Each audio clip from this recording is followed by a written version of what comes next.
Allez, tout de suite le journal des sports 13h18 sur ETV. Bonjour Virginie Valentine. On commence Virginie bien sûr avec Paris qui est champion de France pour la deuxième fois consécutive. Un titre gâché par une défaite contre Rennes et en plus c'est au Parc des Princes. Pas de panache pour ce nouveau titre du Paris Saint-Germain qui avait à cœur de faire la fête avec son public puisque l'an dernier c'est à Lyon qu'ils avaient été sacrés, des Parisiens qui ont fêté ce titre dans une petite ambiance, pas beaucoup d'enthousiasme. Alors les joueurs et leurs enfants sont quand même venus sur le terrain. Vous allez voir notamment Zlatan Ibrahimovic et ses deux fils, les enfants qui sont venus quand même communier un petit peu pour fêter ce sacre, le 4e de l'histoire du club. Pas d'effusion de joie et pourtant l'ambiance promettait d'être festive. Vous allez voir, il y avait des sourires dès le début de la rencontre pour la bonne et simple raison que Paris était assuré d'être champion avant même d'entrer sur la pelouse grâce au match nul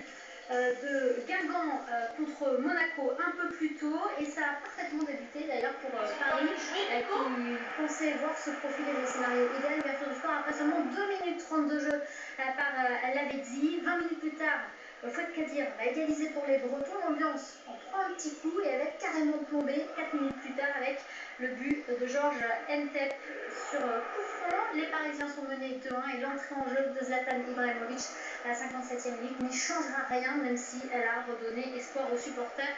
L'espace d'un instant, Paris qui s'incline au Parc des Princes pour la première fois depuis 18 mois. Ce sont les Rennais qui d'ailleurs s'étaient imposés à Paris cette fois-là. Défaite au goût amer, même si du côté des joueurs on essaie quand même de retirer le positif de cette saison. On les écoute. Travaillé dur toute la saison pour avoir ce titre, donc faut pas le banaliser, c'est dur d'aller les chercher, donc aujourd'hui c'est magnifique d'être champion une deuxième fois. Voilà, on a quelques regrets, mais on peut être satisfait de ce qu'on a fait. Je pense que le projet continue et on espère qu'on sera encore là la saison prochaine. L'unique dommage, c'est ce qu'on n'a pas gagné ce soir et c'est arrivé la première défaite à la maison. Mais l'important dans un championnat, c'est ce qu'on a fait avant et je pense qu'on a fait vraiment du bon boulot jusqu'à maintenant. Physiquement, mentalement et même avec l'école, on a pratiquement tout donné dans toute la saison.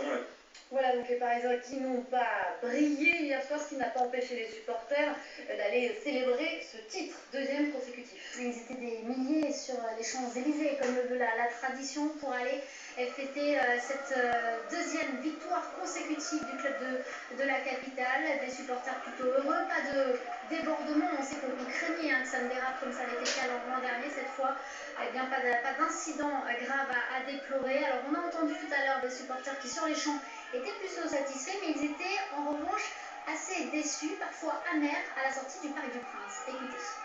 Un peu décevant de perdre un match comme aujourd'hui, mais on est champion et c'est ce qui compte. C'est pas normal de prendre une défaite sur le dernier match comme ça. En match du titre, on doit fêter ça dignement. Toute la saison, c'est pas grave, les endroits, les regrets. On peut les pardonner pour ce match-là, ça va. Pour moi, c'est la dernière fois que je viens au parc. C'est à plusieurs reprises. Il n'est pas du tout magique. C'est complètement merdeux. Effectivement, il y en a qui ne sont pas contents du tout, d'autres plus indulgents. Bon voilà pour la victoire des Parisiens. Il y a aussi une information importante, c'est que Rennes assure son maintien en Ligue 1. Oui,